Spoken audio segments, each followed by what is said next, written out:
My name is Lizzie Wyant, and I am the Deputy Executive Director here at MAPC. Thank you all so much for joining us today. We are so excited to have you. Just like quick housekeeping things, there are enormous scones in the corner, and you should all eat them, and many of them. Bathrooms are actually quite far down the hall, and there is a bathroom code on the door. I think that any other housekeeping items, team? Nothing? We're good? We're good? I think we're good. So we are very thrilled to welcome you to this space and to this event, which is part of our MetroCommon speaker series. In a minute, my colleague Julia Wellers will introduce our speaker, Henry Grabar, who will be talking about his new book and his research on the impact that our obsession with parking has had on all of us. As regional planning agency for metropolitan Boston, we are guided by our regional plan, MetroCommon 2050, which we like to think of as a roadmap, no pun intended, for how we meet today's challenges and plan for our future.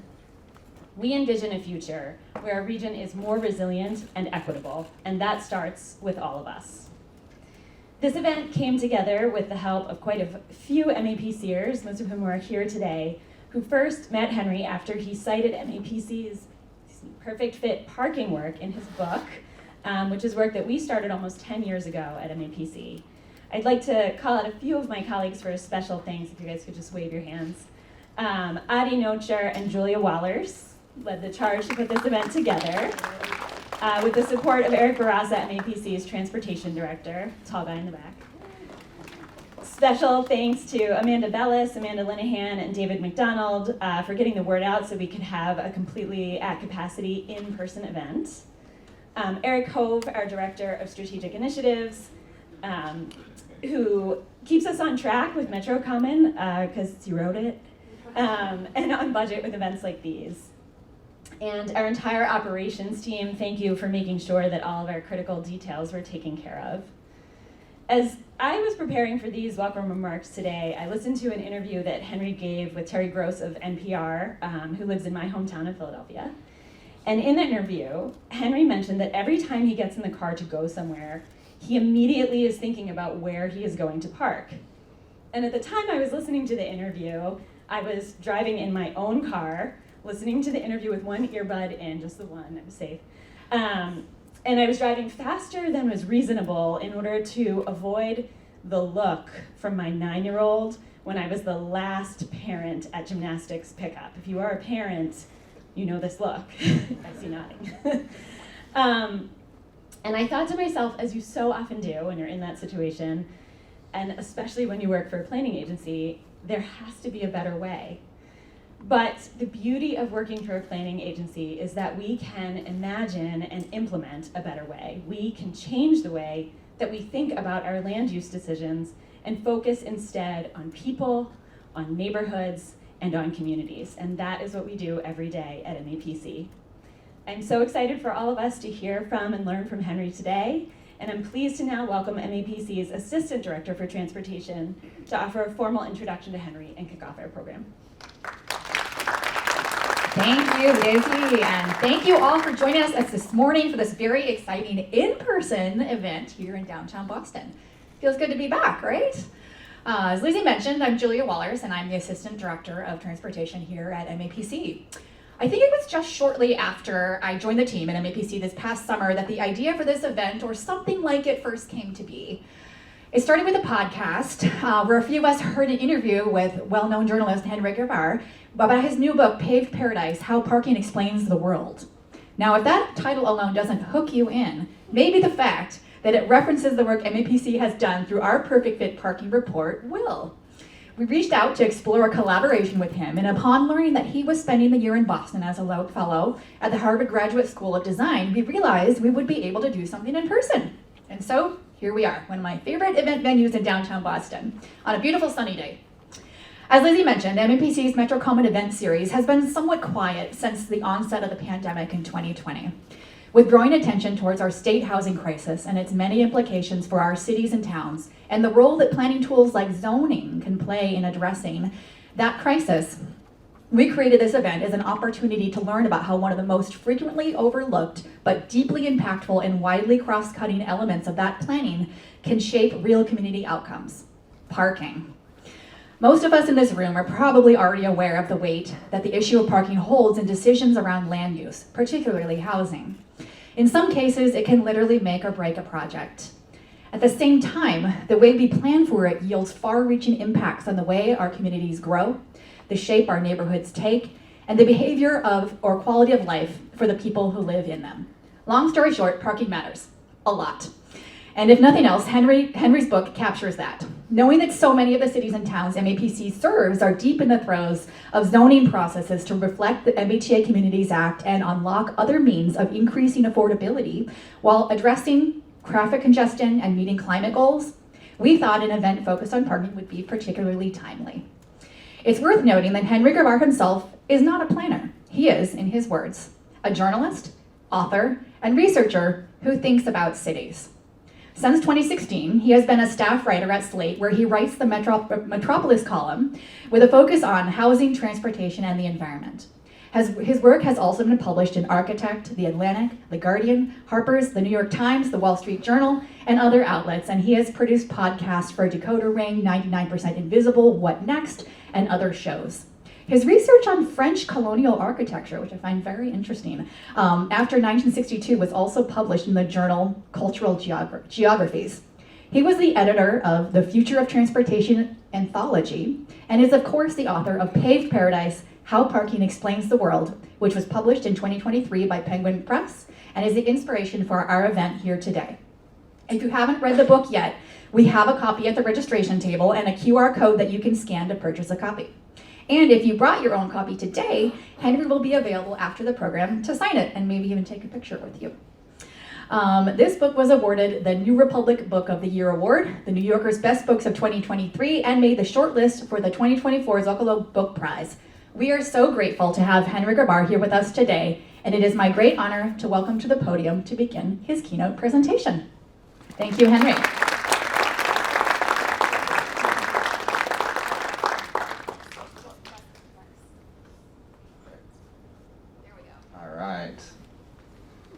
Well, it's great to see so many of you here today. I feel like usually when there's this many people in one room gathered to talk about parking, it means that someone's trying to build affordable housing in the neighborhood, which is in fact, in a sense, what is happening in the Boston area. Right? I mean, this is sort of, this is the context, I think. You know, I was joking about the affordable housing, but this is, in a sense, what's happening, because we know that the state of Massachusetts is asking a lot of communities in the region, every community served by the MBTA, right, to revise their zoning plans to make it possible for more people to live here. And you all know this probably, but I submit to you today that this approach,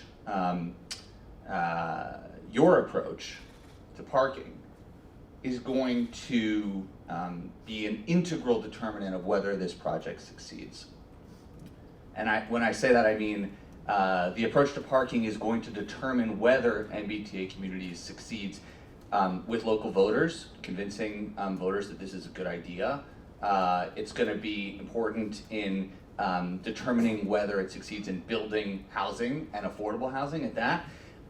Whether it succeeds in creating buildings and urban environments that people like, and of course, whether it succeeds in adding more people to the region than traffic, which is of course a concern that will be top of mind for a lot of people in these places. And why is that? That's because parking, its quantity, its price, where it is located, determines how people travel, determines the character and appearance of our neighborhoods, determines the architecture of individual buildings, it determines the price point and the floor plan of the housing that does get built, and then at the same time, of course, fear of a parking shortage is a motor, right, of NIMBY politics. It powers opposition to new housing that is literally shifting this country's population geography. for the first time in American history, Americans are fleeing the regions of the country like this one where wages are highest and job opportunities are best. And that is, of course, because of the cost of housing. Did you know that in Boston, the city permitted more parking spaces than homes last year? And they also did that in the year before and the year before that. So what happens when we prioritize housing for cars over housing for people? Those people who don't find housing don't just disappear when a multifamily building near a train station doesn't get built.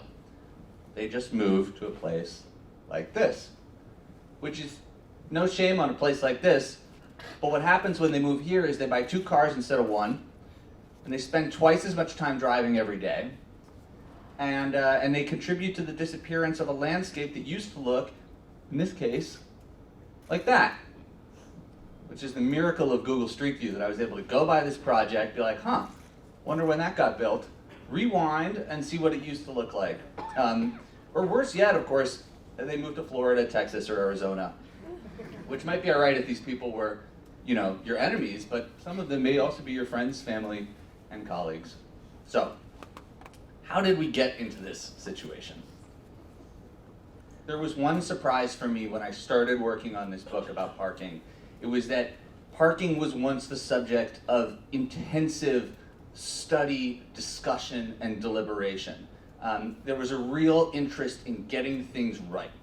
City planners at the end of World War II worried that chaos at the curb was, in the words of one ULI report, the most important single problem facing the central business districts of large cities today.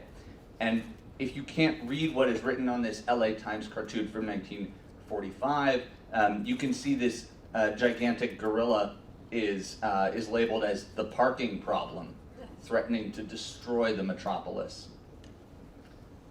So getting parking right was the subject of all this debate, and my friend Tony Jordan at the Parking Reform Network drew my attention to this 1953 parking research bibliography from the Highway Research Board, and it has 1,128 references, which just goes to show how much people were thinking about this issue at the time. And in fact, even kids wanted to play parking policy themselves. I haven't personally tried my hand at this one, but I'm sure it's lots of fun.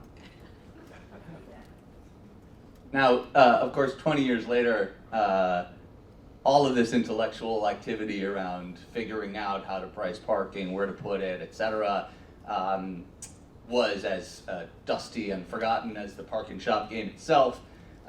This cartoon of before and after of Denver illustrates this. In essence, the field of parking studies was boiled down to a single easy axiom, which was more free parking. And lest you think that this drawing by Alfred Clue represents artistic license, that is an actual before and after satellite picture of Denver. They've begun to repair some of the damage since, by the way. And that's what it looked like on the ground.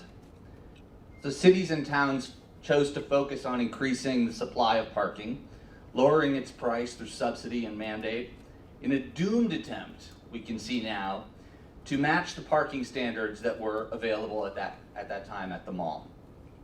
They used urban renewal to create parking lots. They built publicly subsidized lots and garages. And of course, they made a seismic change to American building practices by requiring every property to have its own parking. These laws called parking minimums or parking requirements, of which I'm sure you have all heard. You can understand what they were thinking when they began to build these rules into the zoning code, which was that you could have the private sector take pressure off the curb, which was very attractive because instead of city tax dollars funding these lots and garages, often tax exempt on valuable downtown property, and having parking fights on every block in a neighborhood of multifamily housing, developers would be forced to build the parking themselves. Right? You could have the private sector take care of this whole issue. Nearly every city adopted a long and complex code to this effect that dictated how many parking spots would accompany every single use, from apartment buildings to nail salons, donut shops, tennis courts, nunneries, bowling alleys, you name it. They're all in the parking code.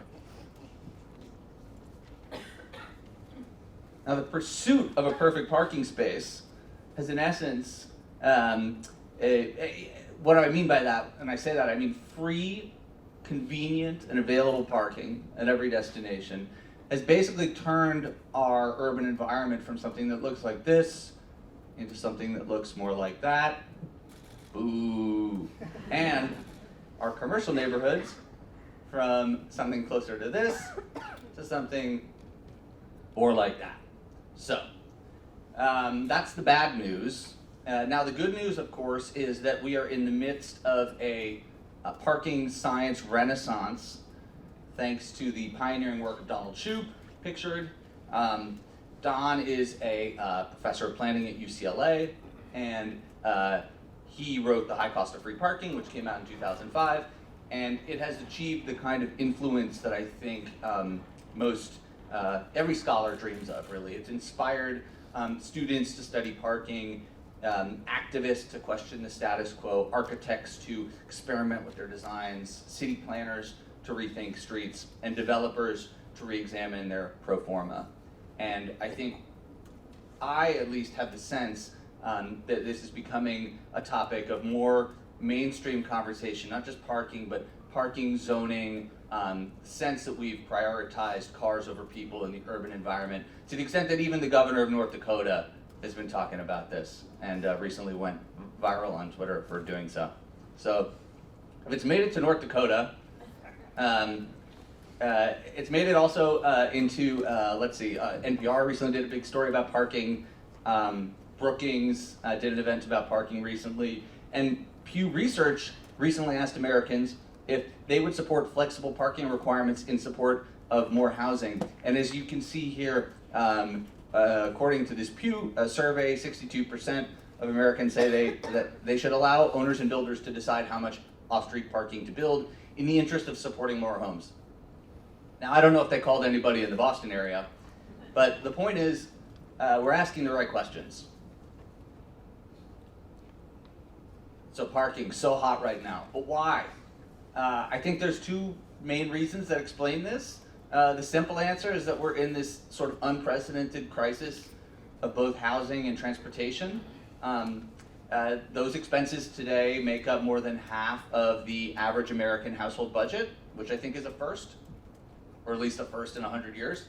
And what we get for that money is pretty unsatisfactory in and of itself, and it exerts a terrible cost on the environment to boot.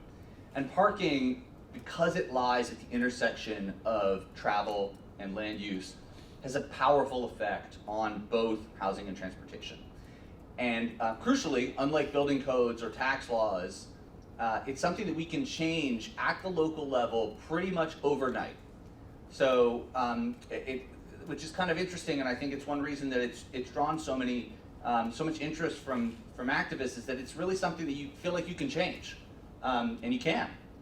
And if parking is the lever for all these crucial attributes of the American city that I've been talking about, it's one that we've basically just begun to rediscover, which I think is exciting. So I've tried to organize this discussion, which is, not a conventional book talk, since I think a lot of you probably know the basics here, around these three circles of parking reform that I think are happening right now. And this basically boils down to building less parking, using excess parking, and then the final one is behavior change. And I used to have that bullet point read, make parking hard, but I decided that, that would give the game away a little bit. And anyway, hard parking for one person might be easy parking for another person. I'll get into that in a moment. But the first category here is obviously the easiest one to achieve, and that's simply changing new construction norms to meet actual demand. Because study after study shows zoning produces so much excess parking at multifamily, mixed use, office, and retail developments. And that's often by design, by the way, because we have this policy that is designed to ensure that there is always plenty of empty parking at all these developments. And as anybody who's ever participated in the Strong Towns Black Friday Superstore parking survey, you can see for yourself that these parking lots really fill up, and that's of course true at residential developments as well. MAPC has been doing this exact research. I mean, they're part of revealing all this waste. They've been doing it in the Boston area as part of the Perfect Fit study, and the findings are consistent with what other researchers have concluded in other parts of the country, which is that overbuilding parking is endemic. And of course, these metrics do not include all the available parking spaces at the curb. So you might ask, so what? Better to have too much parking than not enough, right? Well, it sort of depends what you prioritize. To start, parking costs a lot of money to build, and it takes up a lot of space. And so required parking not only adds tens of thousands of dollars onto the cost of every single American home, but also for every completed building with a bunch of parking, there's a blueprint for an unbuilt structure that didn't pencil out. And this is really important. Garage parking in Boston can cost $50,000 a stall in a structured garage, and it's more underground. And some people want to pay that much for parking, but not everybody does. These rules have been particularly onerous for the types of small infill and multifamily development, mixed-use development, really I should say, that once characterized the kind of backbone of cities like Boston, and in fact many of its satellite towns and suburbs along the MBTA lines, right? Basically what you see here is as you require more parking in proportion to the square footage, you begin to eat away at the urban form, and you begin to make the type of dwelling on the upper left impossible, and the type of dwelling on the, well, it's not really a dwelling anymore, is it? More like a Taco Bell on the lower right. The type of thing that gets built by law, right? And the type of American Main Street that we all love so much becomes illegal, unfortunately. And I think that's obviously one reason that the American development market is increasingly run by a smaller and smaller number of bigger and bigger firms, because these regulations make it really hard to do business at a small scale. So one way to illustrate the powerful effect of parking is to look at what happens when we stop requiring it. So over the past 5 years, this particular reform, ending parking requirements, has sort of caught fire. And including in many car-oriented places, the largest city to repeal parking minimums is Austin, Texas, which is a pretty car-oriented place. And then, of course, closer to home, Cambridge and Somerville and many other communities have also been chipping away at these rules as well. If you look at the red dots here, you see places that have gotten rid of parking minimums entirely. And so now we're getting to the bottom of this question that sort of haunted me as I wrote this book, which is, was all this parking really built only to comply with the law, or was it simply the market responding to the preferences of American renters and buyers and developers, et cetera? Was it simply an environment that reflected our priorities? But the good news is, over the last 5 years since these reforms got underway, we can now say that these laws did indeed force builders to pour billions of dollars of concrete for parking that will never be used, and these laws still do that in places like the suburbs of Boston, as the Perfect Fit study has shown. So for a taste of parking reform in action, we can look at Seattle. After the city let developers decide how much parking to build, they mostly did build parking, no surprise. But between 2012 and 2017, they built 18,000 fewer spaces than would have been required under the old laws. And at the going rate of a Seattle garage, that's a savings of $500 million in parking structures in one city over 5 years. So you can just multiply that out across all these towns and cities across the country to imagine how much money we've poured into all this unused parking. And the broader results of parking minimum reform have been more or less similar. Fewer spots, especially in mixed-use projects near transit, walkable neighborhoods, an architectural boom in these kind of small lot properties, townhouses, urban infill, that kind of stuff. Also a virtuous cycle of comps for lenders. to convince them that these projects are viable, which is important. And of course, you have lower rents than in comparable buildings with garages, and perhaps even downward pressure on the rental market at large. Now, there's still a good amount of parking getting built, but mostly less than what was required before. And all signs point to this as a relatively popular reform because it has something that appeals to both left and right politically. But that's just the easy part. The second circle of parking reform is creatively making the most of the existing supply, of which there is a lot. So consider downtown LA, that's what this picture is. Parking laws were relaxed in 1999 as part of their adaptive reuse ordinance. And this launched a wave of conversions of these early 20th century commercial buildings, which turned into apartments.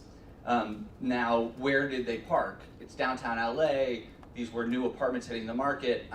Many of these people did own cars, but they parked them in downtown's many existing commercial garages, which happened to be empty at night, precisely when the residents needed those spots.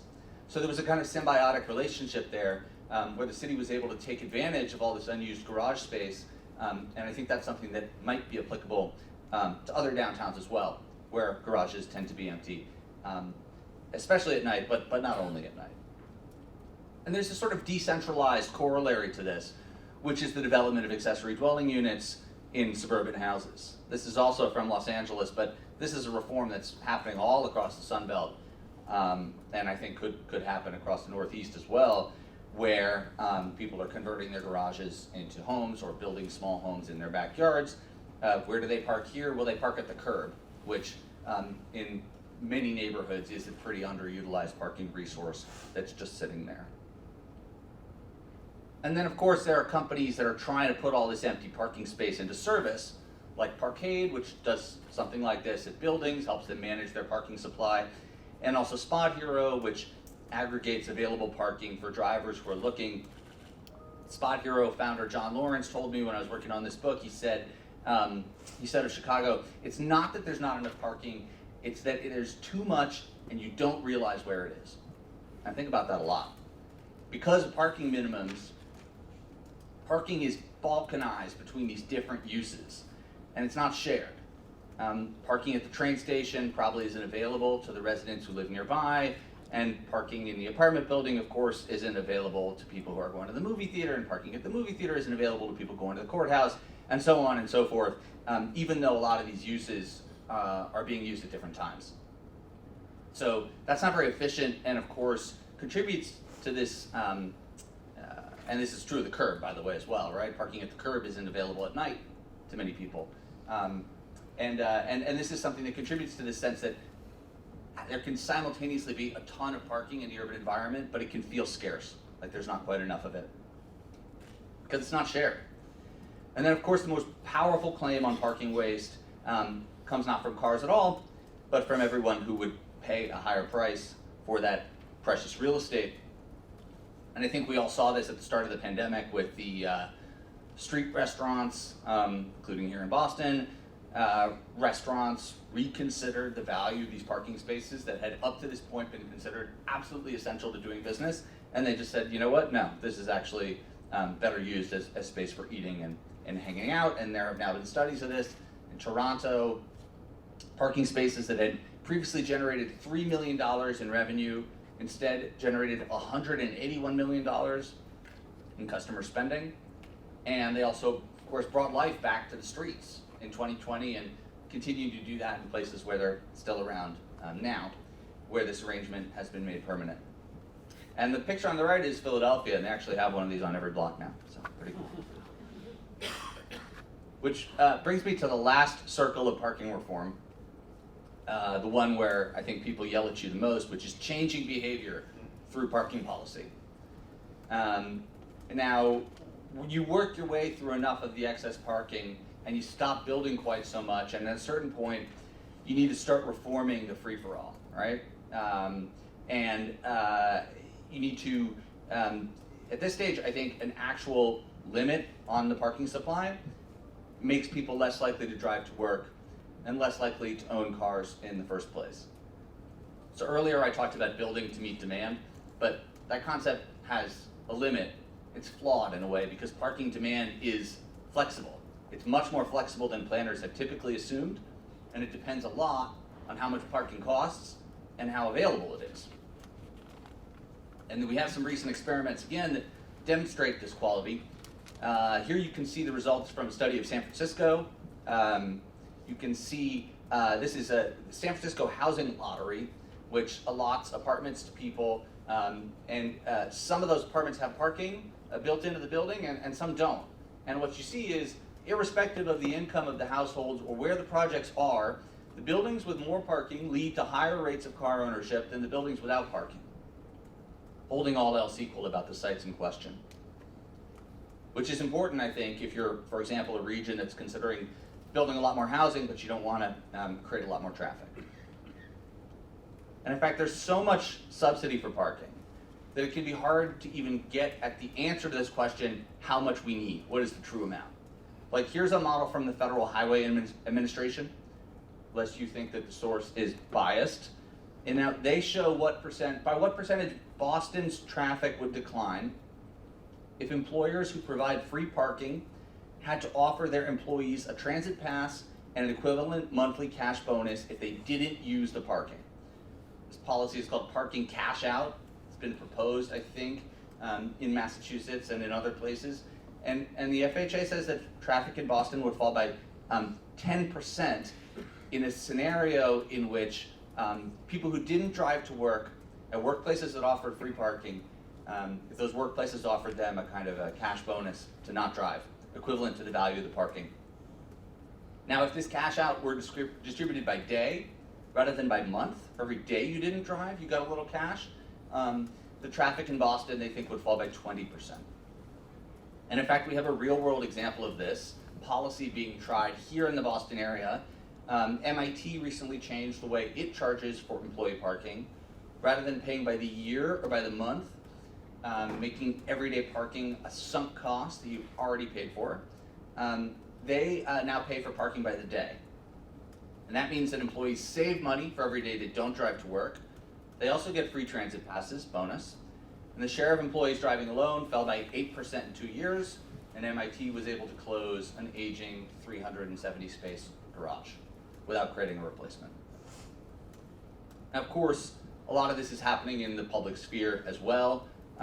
Smart city leaders have realized that limiting, reallocating, pricing the existing parking supply on the street can impact traffic patterns and mode choice. And this is in part because you can set these parking meters at a price that makes prime parking spots available to customers while pushing residents and employees slightly away from those main streets. And I think that's Schupian parking doctrine 101, is set the price of parking correctly so that you create available parking on every block, even if that parking is not free. This is a good example also of how making parking harder can also make parking easier, right? I mean, making parking more expensive can make it easier to find a space, and that's a very real trade-off. And I think cities are definitely moving in the direction of parking meters for this reason. But of course, you could also allot these spaces for deliveries, et cetera. But the other reason this is the case is because parking is a key. The other reason I should say parking is a key to behavior change is that it occupies the very street space that is needed to encourage these alternate modes to flourish, right? For example, New York has recently proposed daylighting thousands of intersections, which is removing the parking spots around crosswalks so that pedestrians can see drivers and drivers can see pedestrians, which has been shown to cut down on accidents and pedestrian fatalities. And I think Cambridge has also contributed. I mean, Cambridge is building protected bike lanes on major streets, right? Another example of using this space that's been reserved for parking to get these alternate modes off the ground and make them competitive with driving. And of course, this is true for dedicated lanes for busing. This is Boston on the left, EV charging, bike parking, all these uses. Or on the right, as you can see, training grounds for future bicycle commuters, also important. And all of these uses, I think, are more valuable in social, environmental, or financial terms than long-term car storage. And then finally, in this category, we have this new technology, which has made experiments possible. We can change the price that we charge for the curb based on demand, as I mentioned, but also potentially based on trip purpose or the kind of person who's using that space, or even the weight or the size of the vehicle. We can choose how to spend that money locally on transit passes or street trees or district-wide garages. And we can rethink the structure of parking fines, potentially charging more to frequent offenders than we do to others. We can automate parking enforcement. That's what you see here. This is a vehicle in Paris that just goes around sending people parking tickets in the mail. No more person walking around on foot risking their life every time they stick something under somebody's windshield wiper. And then of course we can reserve the curb for these priority users based on data about who needs that space at what time and for how long.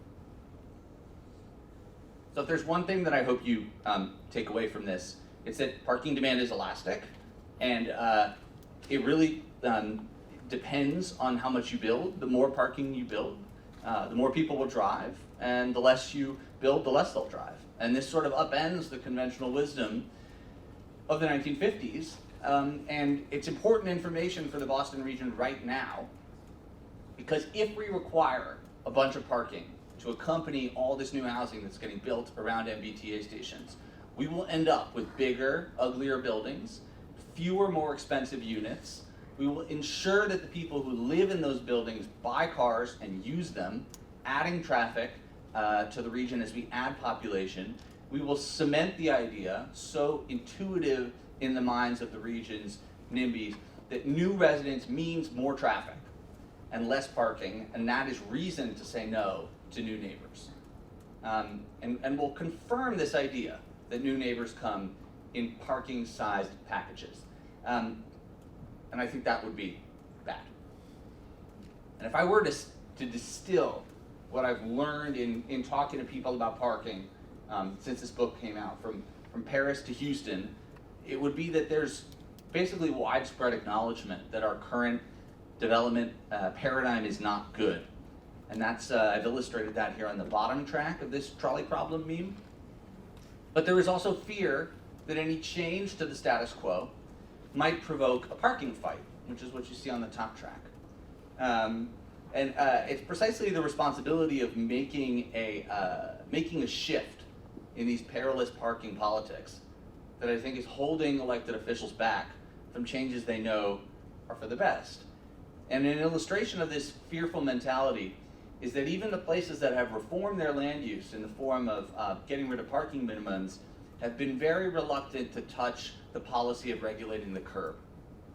And this sets the stage for conflict, because we are adopting 21st century land use regulations with respect to how much housing gets built with how much parking, but mixing that with 20th century transportation policy on the streets, which is to say a basically car-centric free-for-all that makes it dangerous to bike and free to store your car. And that's, of course, what led us to this ridiculous policy of parking requirements in the first place, is this crazy free-for-all. So we're starting to claim this low-hanging fruit, what I think of as the first two circles here. Land use rules that enable us to build less parking, and the reuse of excess supply, both popular policies. But the challenge of the curb remains, because Americans are fiercely attached to this subsidized arrangement that has existed for so long. But it's precisely that last change that is the most important one, because as you begin to challenge current parking habits, you can trigger this virtuous cycle of safer streets, higher densities, and lower parking demand. And all of this gets to a kind of paradox of parking policy that I'm starting to observe, which is that it's precisely the places with the most toxic and insane parking politics, looking at you, Boston, where those are the places where car ownership is actually not a prerequisite to live a full and happy life.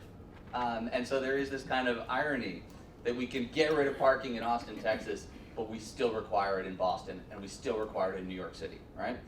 I've spoken a bit about the region's potential future residents and how they might benefit from policy reform on this issue, but it's worth emphasizing there are benefits here for Greater Boston's existing residents as well, and even for its drivers. Because I think if we could take some of this parking and do something else with it, right? We could we can have so many more things: schools, cafes, gyms, parks, stores, all this stuff within walking distance.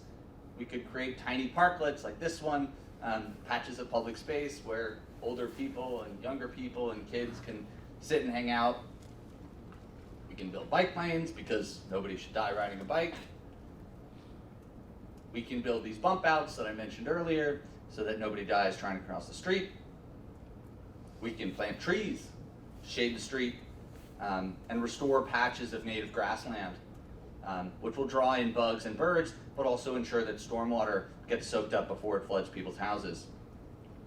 And in short, we can legalize the architecture and urbanism that Americans love most and trust owners of various buildings to resolve their own parking issues.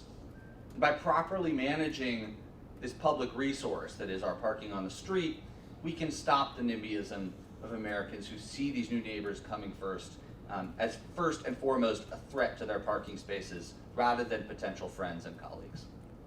Half of all trips in the United States are under 3 miles, so I think that change is possible even without the Tokyo style mass transit system.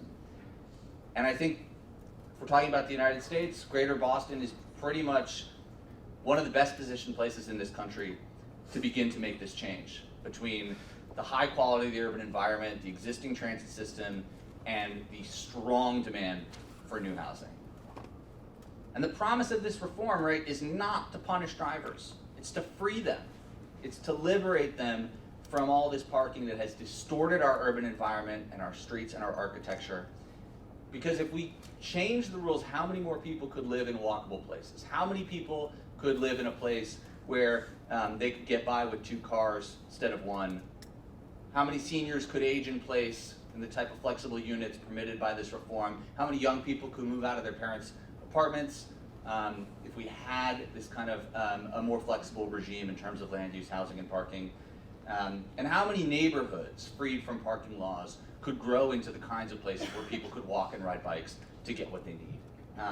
Where a family with 3 cars could get by with 2, family with 2 could get by with 1. Now as for how to get there, I leave that to the members of our distinguished panel who have actual experience on the ground putting this stuff into practice. So thank you very much. Thank you so much, Henry. That was thought-provoking and inspiring all at once, right? And I think Henry's exactly right that the next portion of our program is to have that opportunity to drill down and ask questions and have a discussion with some of our colleagues who are really on the ground in the trenches, exploring these very issues and trying to solve them as we speak. So I'm going to hand it over to my colleague, Nochur here at MAPC, to introduce our panel and kick us off into that portion of our event. Thank you. All right, thanks so much to Henry for a great keynote address that I think really elucidates the issues before us. Welcome again, everybody. My name is Nochur. I'm a senior transportation planner at MAPC in our transportation department. I manage our Perfect Fit parking work amongst other initiatives, so thanks to Henry for citing it today and in your book as well. For folks who aren't familiar, this is a really intensive body of research we've done that really looks at multifamily parking at housing developments throughout the Boston area, and consistent with what Henry has found across the country and other researchers, we have found that that parking is overbuilt and really points in the direction of the kinds of reforms that Henry is talking about. So perfectfitparking.mapc.org, just need to put in a plug for that. Many of you have participated in that work. We've just updated our website with some new data, so that's a resource that's there for all of you. And so now I'd love to invite up our panel of municipal officials who have all been tackling these challenges on the ground that Henry mentioned. These are all municipalities that have participated in our Perfect Fit parking work, so I'd like to invite our panelists to come up and take a seat at the front. We'll each hear from them for a few minutes about how they're taking on these issues, and then we'll open this up for Q&A and discussion. So to start us off, I want to welcome JP Caccaglia, who's the Economic Development Manager for the town of Needham. So welcome, JP, to kick us off. Thank you. Yes, my name is JP Caccaglia. I've been with the town of Needham for 6 months. Prior to my arrival in the town of Needham, they had undertaken a parking study that MAPC worked with to determine what their overall impact of parking was and how utilization of their parking was going on between their 3 MBTA stations. They have some lots downtown as well as the parking of the private lots that are throughout town. It was determined that they do have considerable excess parking both at curb line and as well as in the lots. And now they started the process of determining how the process is going to go forward to mitigate that parking and what to do with that parking. So there's a plan that has just started to redo one of the main streets downtown.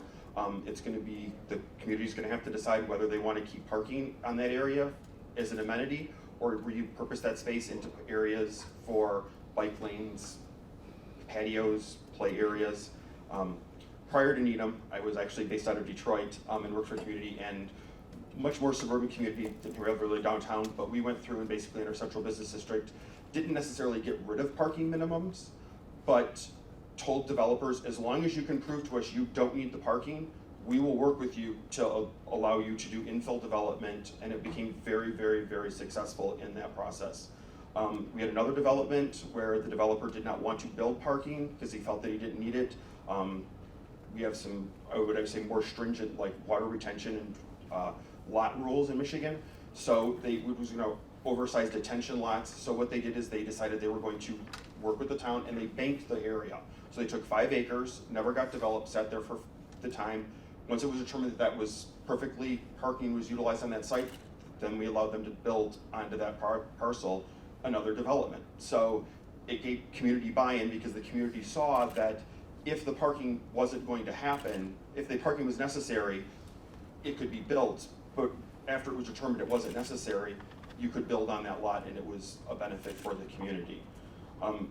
I also want to say this, when you get into parking calculations are the reason why Trader Joe's parking lots are horrible.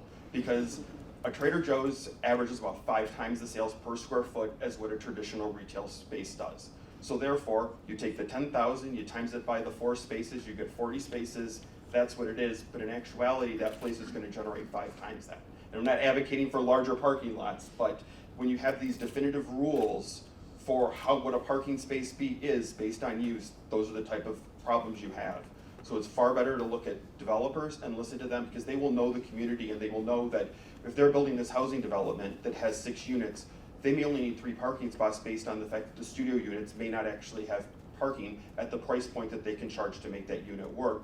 Whereas if you're going to develop a larger, development where those units might be $2 million, you might need a parking spot or 2, depending on the buyer that's going to buy that.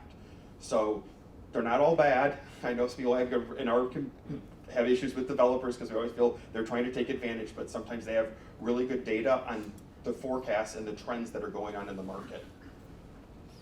Thank you. All right, thank you, JP. I'd like to invite up our next panelist, Jay Monty, the Director of Transportation and Mobility for the City of Everett. So welcome, Jay.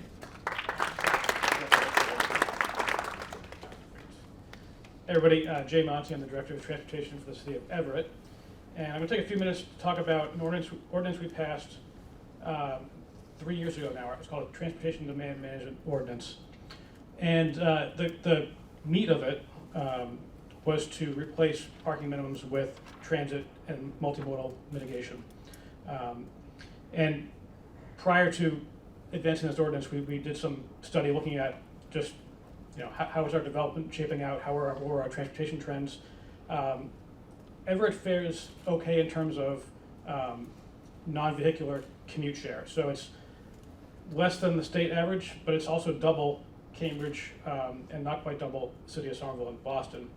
And when we talk about this, in the community, what we say is, hey, traffic's bad. Traffic's bad because for every job, every housing unit in the city, you're putting twice as many cars on the road as our neighbors. So how do we fix that? How do we change behavior? How do we change policy to get us more in line with our neighbors across the river?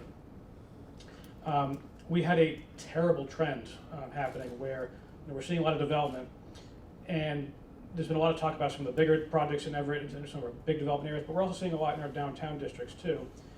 And what we're seeing was projects like this. So what you see is 20, 30, 40 units. And on the ground floor, you see the awnings. You think, oh, that's a business. Maybe there's a storefront there.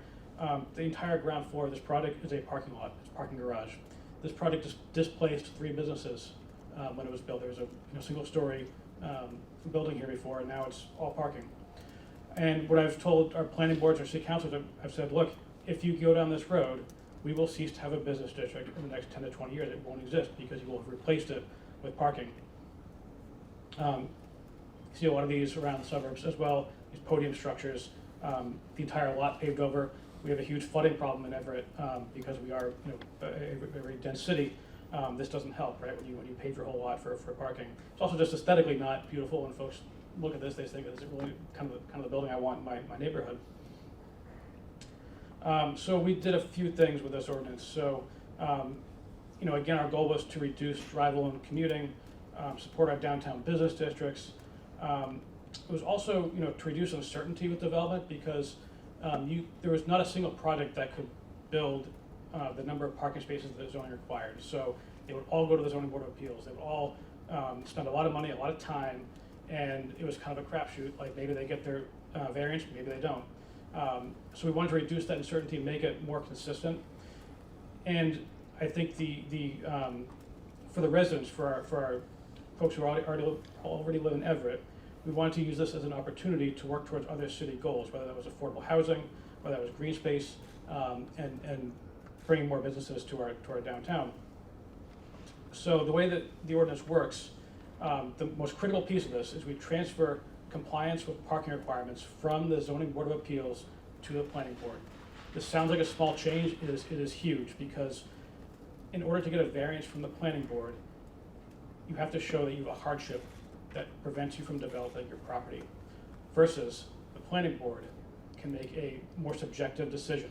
And this, I think, is what you talked about earlier, that you work with the developer, you kind of have a discussion about what is needed for the site, rather than have this legal standard. And the practical impact this has is that without actually repealing parking minimums, we repeal parking minimums. The other thing we did is we tied this to mitigation, right? So we said, okay, if you're gonna be deficient 50 spaces, 60 spaces, you're gonna have to give something back that supports either transit ridership, biking, or you're gonna have to put ground floor retail, or you're gonna have to have extra green space, or you're gonna have to have extra affordable housing. So that was a signal to the community to say, hey, look, for those of you who really feel like somebody putting parking on their private property is a benefit, we're gonna make sure you still get a benefit that is actually, we hope, is more in line with our community goals. The third thing we did is we authorized the formation of a Transportation Management Association. And what this allowed us to do, unlike some of the larger cities, Cambridge, who have TDM ordinances, they have a staff or a department that can help manage that. We as a small city don't have that resource. So we use the TMA and required membership in the TMA by developers to kind of fund a compliance, fund monitoring, and report back to us with how things are going. And to kind of put this in sort of a graphical context, right? We assess every project with an impact score that they must make up with a credit score. The impact is parking. It's also effect on traffic, and its effect on individual intersection traffic flow. So the higher your score, the higher your TDM obligation is. So you may have to do, if you're a small project, maybe it's just some bike parking. But if it's a larger project, you might have to do maybe a shuttle to a T station or free T passes if you don't have parking for some of your units. And we also have a threshold that says if you get to a certain point where your impact score is so high, you have to do some sort of infrastructure improvement. And this was important too because previously we didn't have any set rule that says the developer must do a bike lane or fix an intersection. It was sort of a subjective discussion. It's still somewhat subjective, but at least we say there's going to be a discussion and you're going to contribute.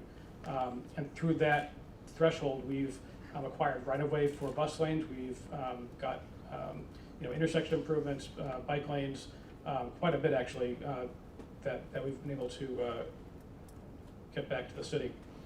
Just a quick and dirty how we run this system, right? So we've got a table here, and you see the impacts at the middle here.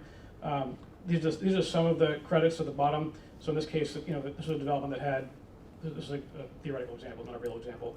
They had, I think, 40 units with some retail.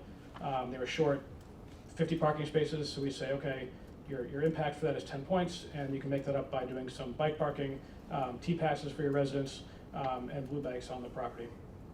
So it's a reliable kind of set program that developers can know what they're getting into. This was one of the first projects that actually came just before the ordinance. As we were drafting the ordinance, we had some sort of test cases that we kind of worked with our boards and sort of fit them to the future ordinance. This was open now. It opened last year. It's on Broadway, our main commercial corridor in Everett. 85 units with 35 parking spaces. If this building had been built to the zoning, it would have required over 200. I believe it was 250 somewhere parking spaces for this number of units and retail. You couldn't have built it, obviously. And one of the, this actually was kind of a controversial project at the time, and it is big, it is tall. It actually, aside from parking, didn't require any other variances in the zoning, but it looked big because previously you couldn't build a building this big because of parking. Parking was the limiting factor of what you were building. So to folks seeing like, oh, this is actually what can go here was a little bit of a shock. But they're open, they're fully occupied, they're struggling a little bit with the business space on the ground floor, but overall, it's been a good project. Some of the things they did, they unbundled parking from rent. They have blue bikes, they have a team membership, and they contribute to a community shuttle that goes to the T. This one I like too. This is not yet built, but this is in one of our bigger development districts, south of Route 16. There's a project next door to this, 35 Garvey Street. This is 25.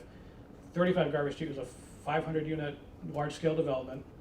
And when it was first proposed, they bought two parcels. They bought 35 and they bought 25. In order to meet parking requirements, 25 Garvey Street was going to be their parking garage to park the main building. They ultimately didn't build the first iteration of that project. They came back after the CDM passed, and they said, we don't need all that parking. We're going to scale it back, and we're going to sell off that 25 Garvey Street. They sold it to the neighborhood developers that are putting in a 125 unit, 100% affordable housing complex there. So when we talk about what are you losing with parking, you're losing 100 affordable units. Right? These are the things that we're trading for parking. So this is getting built this year. They're going to break ground. It's a huge win. So we have had this ordinance on the books just long enough to start to get a little bit of data about how it's working out. For all the projects approved under this ordinance, we've seen an average parking ratio of 0.85. It's a 40% reduction in the amount of parking for new development. And interestingly, because we worked with Adi and his team on the perfect fit parking, it is exactly the number that MAPC found was the perfect fit parking for Everett. You don't need parking minimums to get the right amount of parking. The market figures it out. It's also interesting that if you compare these buildings to buildings built kind of pre-war, when folks weren't building, they're building 20-unit brick building apartments, zero parking. If you look at the vehicle registration rate for those buildings that have zero parking, it's also about 0.8. So we know that in Everett, with the transit that we have and the infrastructure we have, 0.8 is a natural number we're probably going to get to. And that's an average, so we do see some buildings that have less and some that have more, but that's the average. We did have to deal with curb parking. And so for all new developments, we do not give resident sticker parking for the street. So we have a sticker program for on-street parking overnight. So all new developments have either zero or a very minimal number. That was to, again, kind of say to the neighborhood, look, they can't park in your neighborhood, they can't take your spots. The developer will have to figure out something else. And there's something else they figure out, some of these projects come in, they have half a space per unit, and they realize, hey, we need a little more.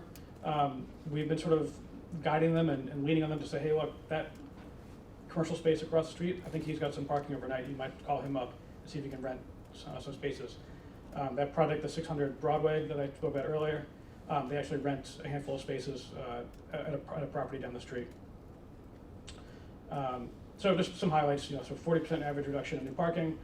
The first new business storefronts in our downtown core in 50 years, right? You couldn't build a business downtown, as Henry spoke about. You because of the parking requirements, you couldn't build a storefront business.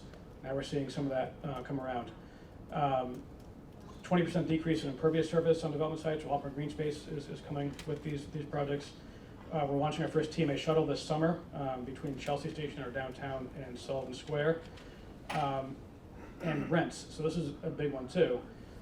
for our smaller infill projects, we're seeing rents, market rate rents, that are affordable at the 80% area median income. And this is the same threshold that if you have an inclusionary zoning ordinance, the top threshold is 80% AMI.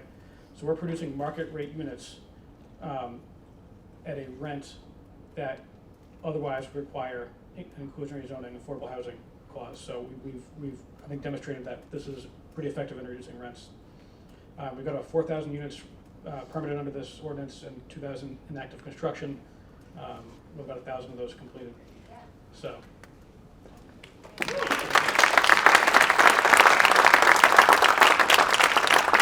Thanks to Jay for telling us about all the great work that's happening in Everett.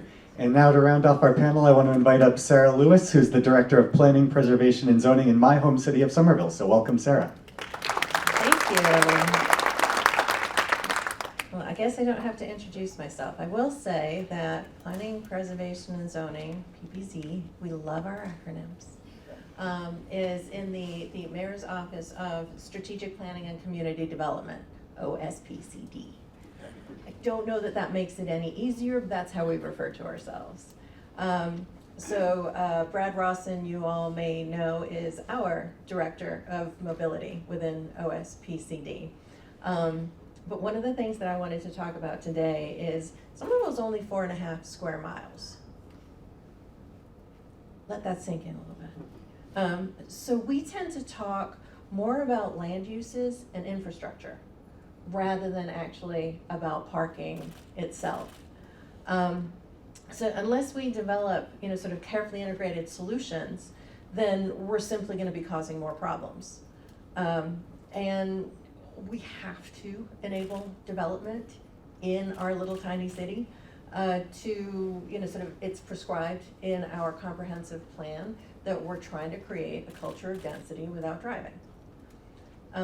So let me give you an example of sort of how these things work together, and we end up usually calling it double dipping. There's no one thing in the city that's allowed to do just one thing. So if you think about, we've been focusing our resources around the Union Square station on the new Green Line. We need to increase housing, we need to reduce flooding. So there's the Somerville Avenue Utility and Streetscape Improvement Project, saucy, works in concert with the Poplar Street Pump Station, which has a giant tank under the Art Farm Park, an open space. All of this together means that we're managing the flood risks within Union Square, and that enables potential for underground parking. In fact, in our new ordinance, all new construction of parking is required to be underground. So we're saving our precious resource of surface area for higher and better uses. We also coordinate extensively with the state agencies. So the MBTA is currently working with us on potential additional head houses at some of the Green Line stations that were originally designed and then got value engineered, a term I hate. There's no value there, by the way. To get some additional head houses and some pedestrian and bicycle bridges, sort of across tracks to get more transit access and to unite some of the neighborhoods.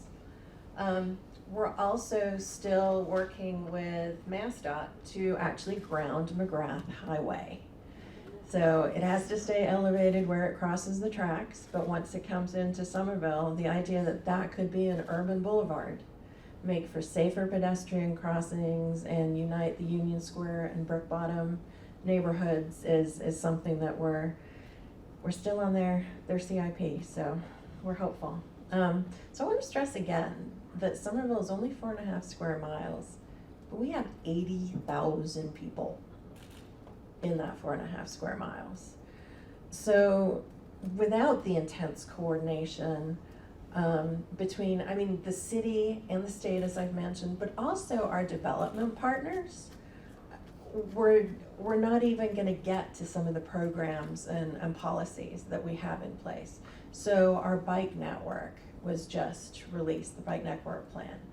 That anticipates 88 miles of protected bike lanes around the city.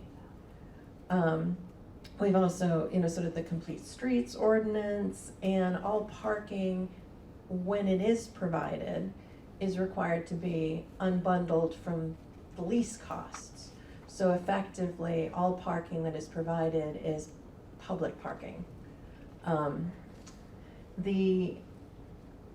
When we adopted the new form-based code ordinance in 2019, we did at that time eliminate parking minimums in the transit areas. So everything within quarter and half mile of a transit station was eliminated. We do have several new buildings that have no parking. Those residents are also not allowed to get to Jay's point, not allowed to get the on-street parking permits. There are obviously exceptions for affordable housing and things like that. But then as of last Thursday, the city council has now taken up no parking minimum citywide. Thank you.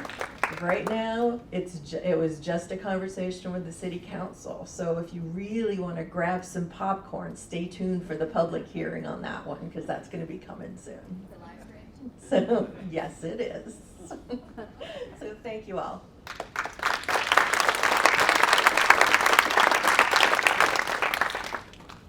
All right, thank you, Sarah. Please join me in thanking our great panel once again for all those examples of local work and the insights gleaned from that. So now we're going to start segueing into a Q&A and discussion here. And so I first want to pose a question to our panel before opening it up to all of you. We've heard a lot from Henry and from our three municipal panelists today. So just want to start by putting a question out to all of you, just kind of reflecting on what you all have heard. So Henry, hearing from these local officials, what stands out to you? What would you reflect on? And similarly, for our great municipal folks, based on what you've heard from your colleagues or from Henry, what resonates with you and what does it point for the future directions of how you might do this work? So let's start with Henry and then we'll see who else from the panel wants to take it on. Well, first of all, those were really awesome presentations. Thank you so much. Got Everett, right? Like, whoa, that was amazing. I think, one of the funny things that's happened since I wrote this book was that I get asked to come and do these book talks, but then at the end, the city council, the organizer will take me apart with a couple members of the city council. Be like, so what should we do? I'm like, oh, I don't know.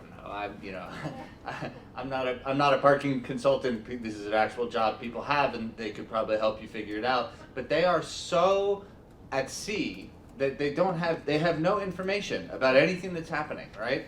Like, and this is even in mid-sized cities. They'll say we're thinking about getting rid of our parking requirements, and there's been some talk about, well, that's not going to work here because everybody drives. And I say, okay, well, how utilized is the parking at your new multifamily developments along this corridor? We don't know. How about downtown? We don't know. How about the curb? We don't know. And you guys are just way ahead of the game nationally in terms of the information you have and how that allows you to make decisions about how this parking should be, whether it should be built, how it should be used, who gets to use it, etc. So that's my first reaction to that. Which is cool. And I think that's a testament also to MAPC and the work that you guys have done at putting this information out there and making yourselves available as a partner to cities that want to take this on, which, there's a lot of places in this country that don't have an organization like that to partner with and to work with on this stuff. All right, thank you for that, Henry. Any other reflections from our panelists? We'll go down the line here, starting with Sarah. Sure, thank you. I too want to give mad props to Everett. So we have talked about a TDM ordinance. Right now we require it as part of the permitting process. So we get some of the elements. We have a couple of TMAs across the city. I can shout if this goes away. The one thing that I wanted to observe was something that Henry had said about ugly buildings. Now, I'm going to preface this by saying I title myself as a professional meddler and a recovering architect. So the fact that, forget the parking, if we can get better looking buildings, that's kind of exciting. And that's something that I hadn't thought about before. So look out, Somerville. One thing that struck me when Henry was speaking is, Henry's approached this topic from, a very research-heavy perspective, and we approached it from a very practical perspective in the city, knowing some of that research, but really, how do we make this work in the city? And yet, I think the two really aligned. I was really impressed how closely our experience aligned with your research. It was really striking. I think you struck a really good point at the end too. There's still challenges to come, right? We haven't really addressed the curb-based issue yet, and that's going to be coming. We're going to run out of opportunities to share parking at some point because we don't have a lot of underutilized lots in our downtown. So there's a lot of the challenges that I was interested to hear from Henry that I know we're going to face in the future. But yeah, it's really fascinating. I would concur that with the curb line and the future of that, just because that is, in a lot of like Needham's core, there's not space. So you have to divide that up and to get people and residents to realize that it's much better utilized and there's a much better economic impact from just not allowing this parking and getting the business owners on, because every person that I deal with, when you say you're going to take the parking spot away from their business, that's going to put them out of business. That one parking spot not being there is going to put them out of business. So it's getting them on board and showing them that it actually increases their business by that, because the area becomes a destination. It just becomes a sole source where somebody's stopping in and leaving one business. They want to go in there and then go to the next one and the next one because they feel comfortable walking and their car isn't directly in front of them. All right, thanks to all of you for those great reflections. And you heard it here first, the curb is the next frontier. So even as we think about reducing parking requirements for the off-street, how do we manage the on-street? That's going to be really critical as well in thinking about the interplay of those. So now we want to open it up to all of you. We're sure many of you have lots of penetrating questions, so just a few things. We ask that you introduce yourself. We want to know who's in the room. We ask that you keep your remarks brief and please end with a question to the extent possible. So we definitely want to open it up. So I see a gentleman over here. If you want to introduce yourself and tell us what your question is. I don't think we're going to run the mic up and down, so I'll repeat the question back for folks' benefit if we need to. Thanks. Hi, my name is Vincent Baudouin, and I run a small, strong towns local conversation in Arlington. Whenever I've brought up the topic, so we talked about on-street permit parking. Whenever I've brought up the topic of charging a market price, I've been told that at the state level, we're not allowed to charge more for a permit than what it costs to administer the program. I'm wondering if anyone's come across that in the context of parking, if there's something we need to do at the state level to unlock the ability of towns and cities to charge market prices for parking, or even to encourage it. So the question was about whether state action is needed to allow cities and towns to charge a market price, I believe, for on-street parking, and if that's an issue that folks have encountered. So maybe Henry, I'll start with you, and then we can see if the other panelists want to weigh in as well. You should start with them. All right. Anyone want to take this on? I can't speak for Massachusetts, but I know in Michigan, parking has to be developed. If you're charging for parking as a municipality, it has to be operated as an enterprise fund, meaning that if you, as a municipality, is going to charge for parking, the amount you're charging for parking has to cover all of the parking costs. You can't run parking at a loss and that includes the enforcement of it, the meters, the parking garages, all of that has to be put into that bucket, and that bucket has to be break even. And if you don't hit break even, you have to come up with a plan that you show the state as to why your parking isn't meeting that threshold of being a break even point. So the community can't subsidize parking in the town. So I don't have an answer to your question in terms of whether you're allowed to charge above the administration costs. What I will say is in Everett, where we're a low-income community primarily, the topic of charging for parking is kind of a non-starter because the sense of you're punishing folks of low income. So tried to keep our parking regulations to either time-based or simply, like I said earlier, restricting access to those permits. You know, we may get to a point where we can charge. This is not politically palatable at the moment. Yeah, this has been a hot topic on and off in Somerville for a couple of years. The permit costs, but it's very, very minimal. So we've even discussed things, you know, sort of within our 4.5 square miles, we are very neighborhood centric. And so perhaps there's ways to do more subdividing of those permits by area, rather than increasing charges. But we don't have, it is a tough nut. The areas that we've been focusing on recently is we have done a curb use study, and so that is underway at the moment, and I think there'll probably be some of these recommendations coming out of that work, but at the moment I don't have an answer.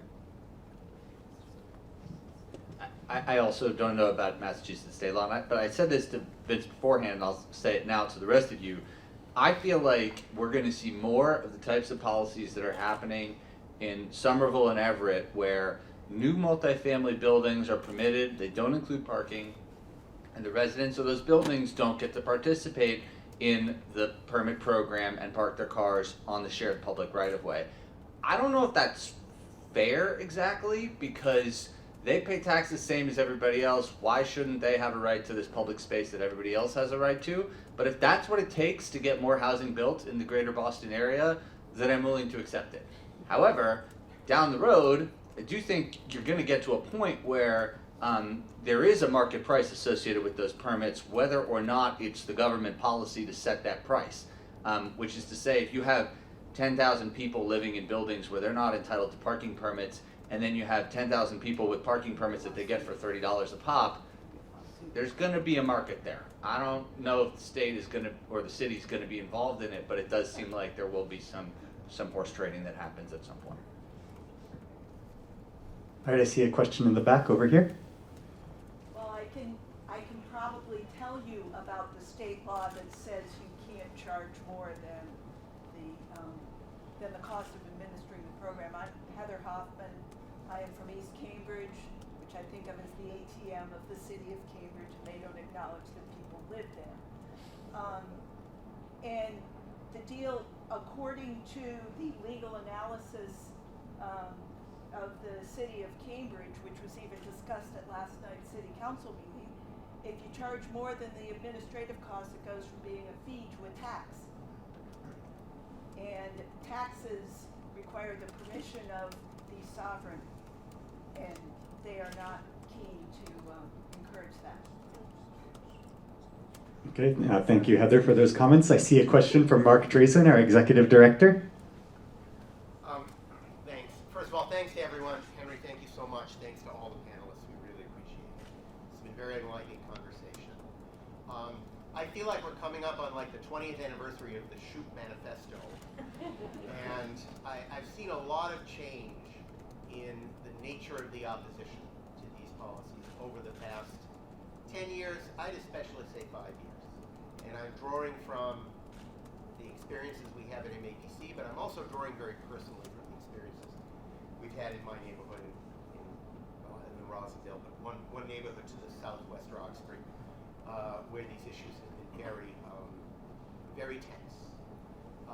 It now seems like we're facing more organized, angry opposition to these policies that is much more informed as a part of the national political debate and dependent for its arguments and its data on national right-wing websites.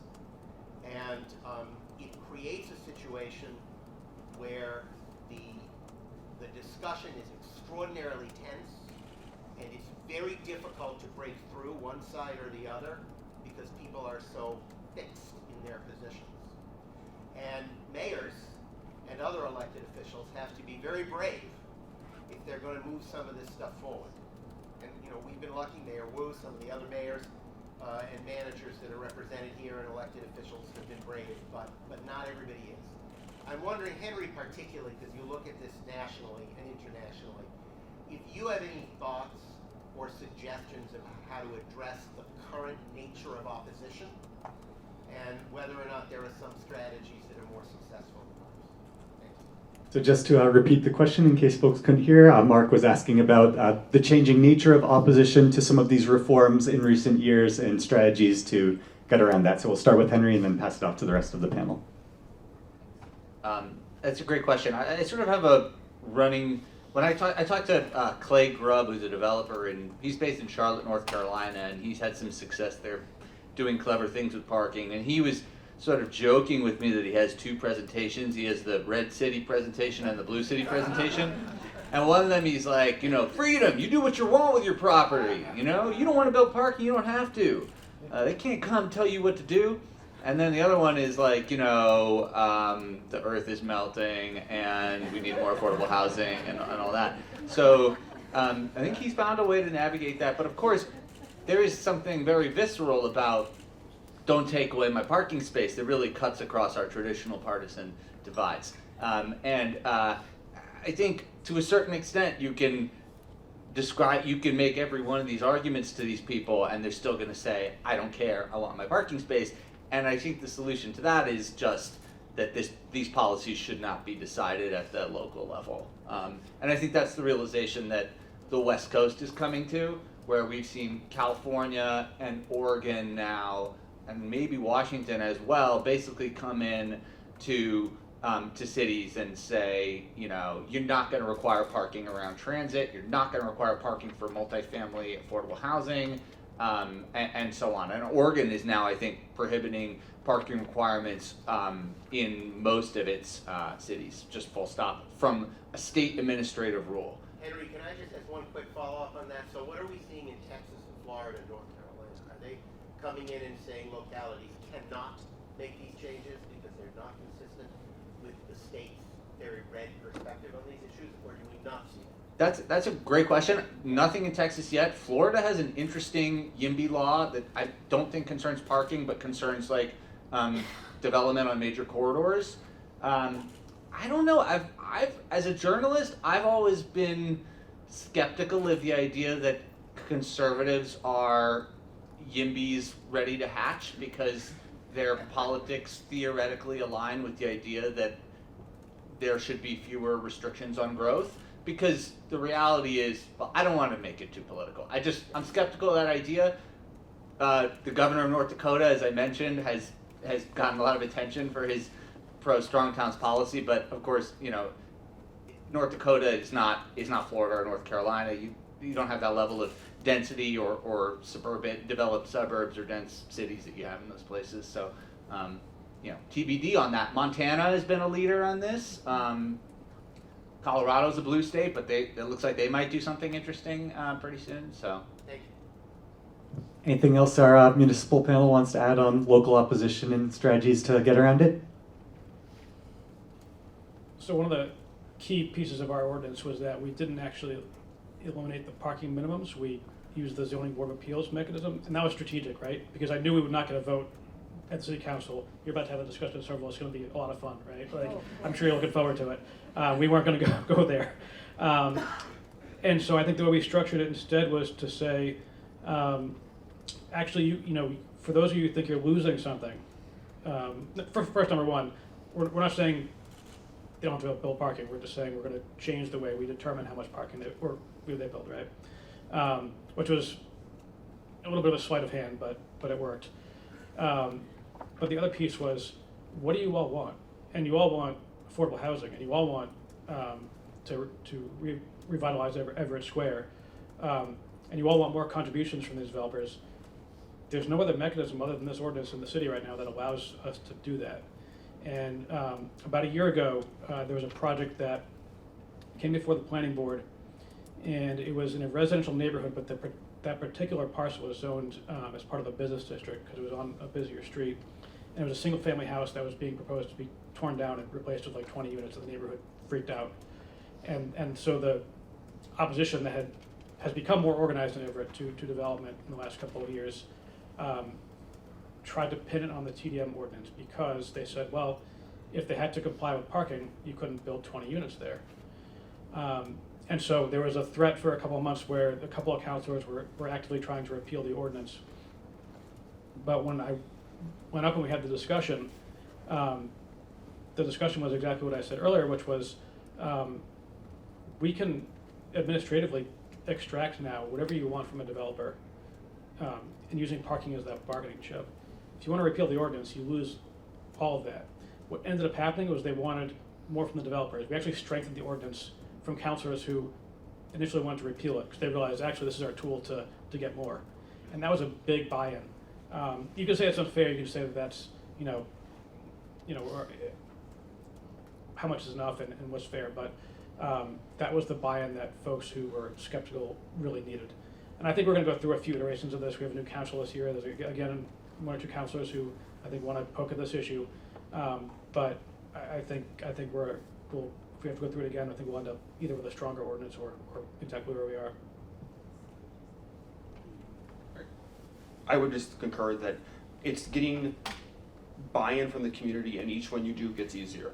The first one's always going to be the most difficult. You're going to get the most pitchforks out, and if you can figure out what the root of everybody that's angry is about, you can then rectify that. And a lot of times it's not necessarily the parking thing. Sometimes it's something else with the development. It's going to be traffic. It may be schools. Unfortunately, it can be they view the people that may live in that is going to be detrimental, and you just have to make them realize that that's not true. That once you figure out how something is presented and what the root of it is a lot of times very different in my experience.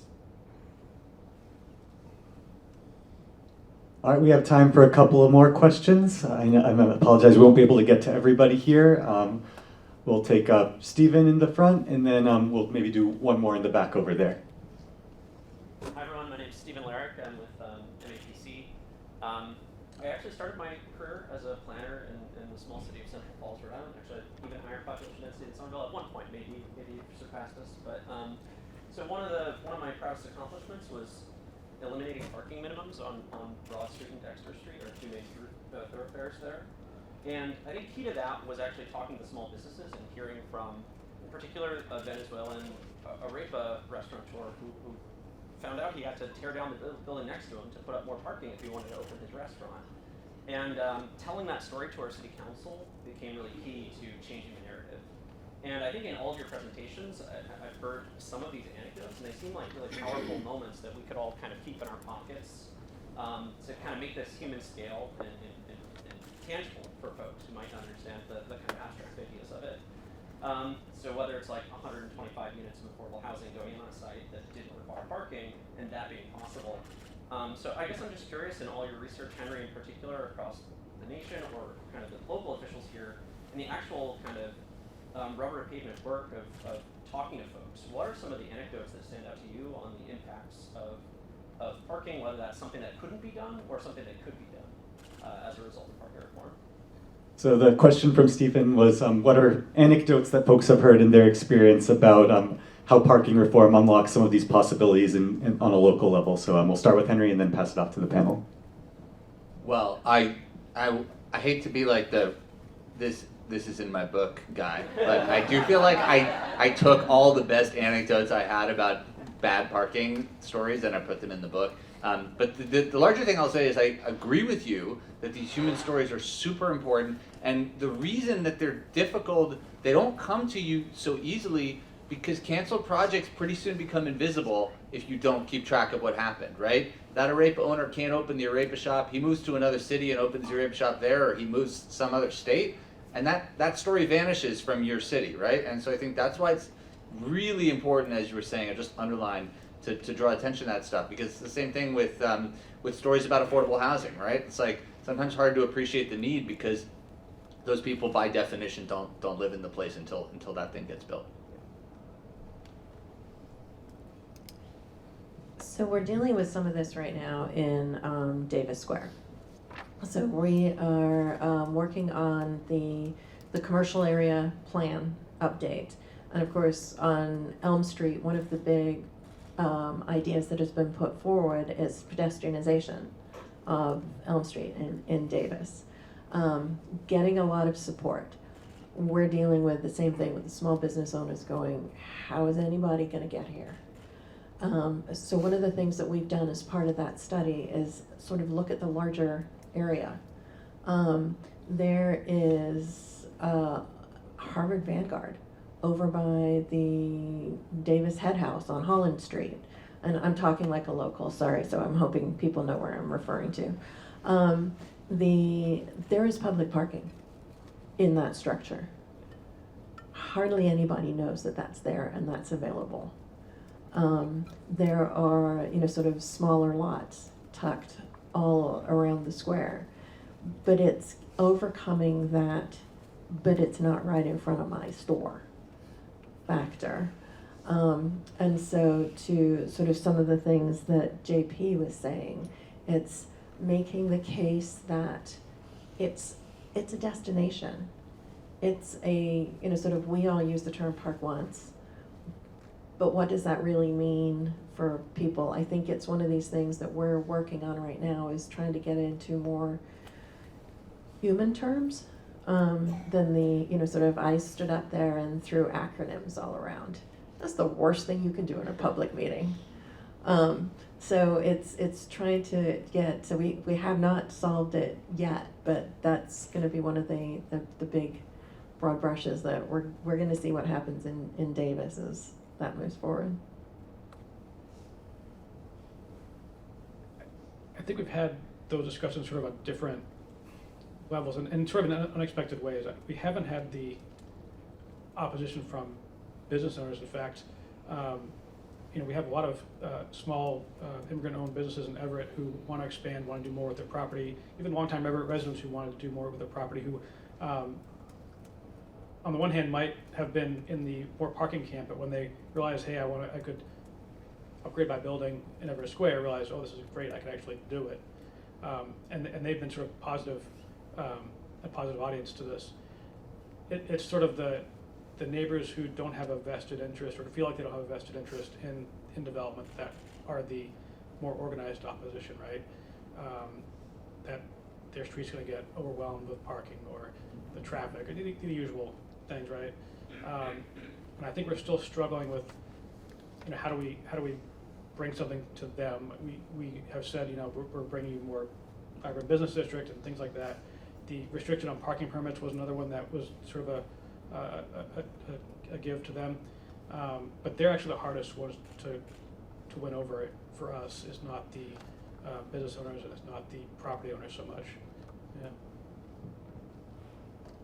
Yeah. I would probably say one of the most, and Sarah alluded to it, wayfinding is probably one of the most important things you can have for parking in a town, because there is parking. I've never been anywhere in the world that there hasn't been parking if you needed it. It was finding it that was the problem, and everybody hates because the big blue ugly P sign or the arrows, but and then you can look at some of the studies that, anywhere between 8 and 70% of traffic in a city at any given time is people looking for parking. So you can even eliminate parking by making sure your parking you can reserve it ahead of time. And my other question for most people was there not parking, or did you not want to walk?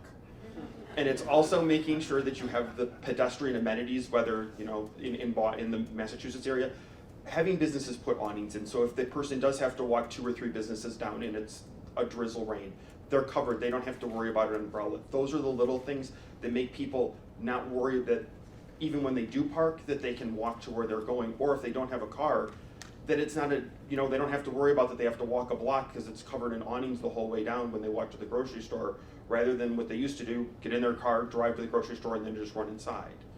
So it's the little things like that, the wayfinding, the awnings, and that make it more walkable and kind of just breeze upon itself.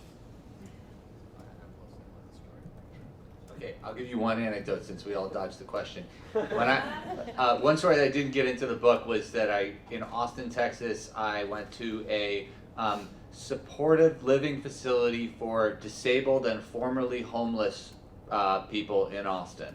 And they had built something like 45 units, and they had to include something like 60 parking spaces because it was a space for every unit plus space for staff and visitors. And I went to the garage on like a Wednesday at 7 p.m. and there were like 3 cars there, and there were 60 empty spaces. And the person who told me about the project said, this is a visible illustration of like literal space and also money that could have been used to get people off the street and into housing units, and instead it's sitting there as empty parking spaces.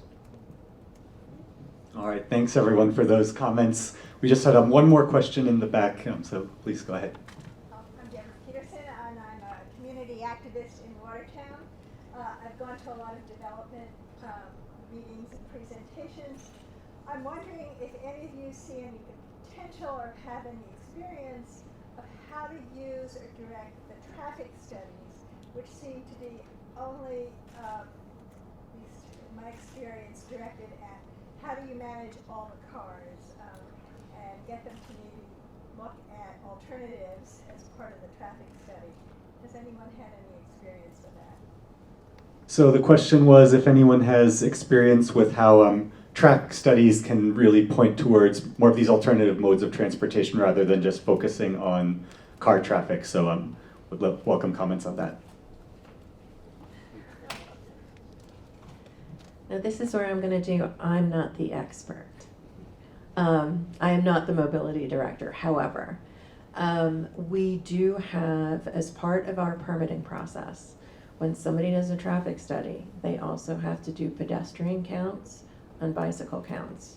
And so it is truly a mobility study, a proper transportation. It is not a traffic study. And so if I can look up the website and talk to you afterwards and share some of that info with you.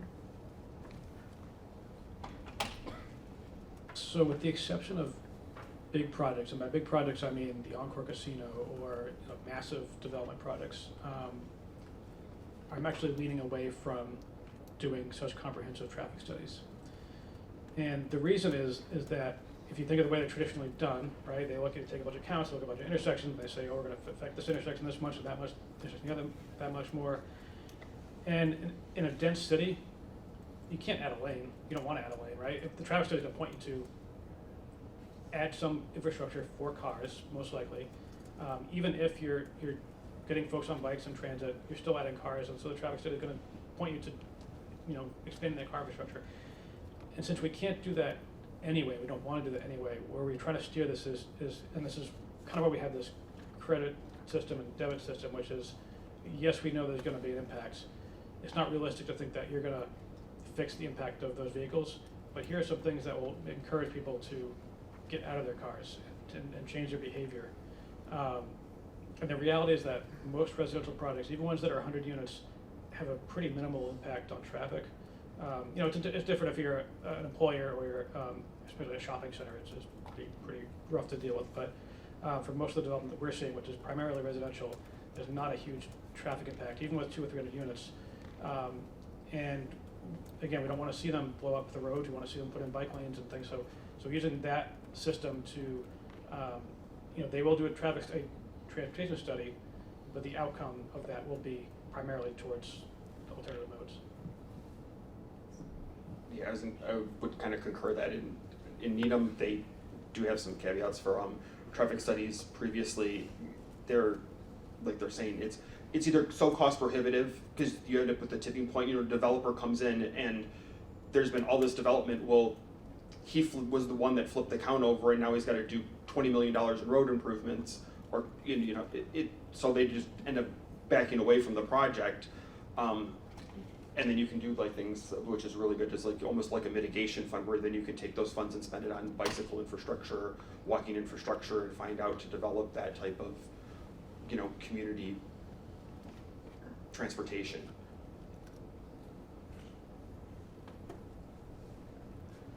All right, well, that is all the time we have for today. I appreciate folks being able to stay a little bit past 10:30 here, so join me in thanking Henry as a keynote and Sarah and Jay and JP as our panelists. It's really great to reboot the MetroCommon speaker series with all of you. We appreciate you all taking some time out of your day on a Tuesday morning to join us.